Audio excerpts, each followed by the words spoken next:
Now I'll show you how to connect the iPhone. It shows that it's not connected, but it shows that it has an Android device already paired to the Bluetooth. So what we need to do is we need to pair the iPhone as well. So if you go down to setup, go to Bluetooth. This is the first time adding the iPhone. Bluetooth, and then go to a Discover. Basically what it's going to do, well, you have to make sure that your iPhone is in discovery mode. There you go. So this is the iPhone. Found it.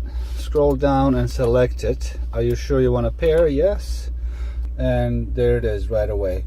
What I love about the interface with Apple devices that it comes on as soon as the phone is connected.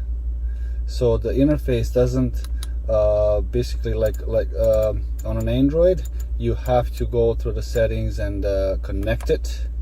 If you remember from the previous video, on an iPhone, I don't think that's happening.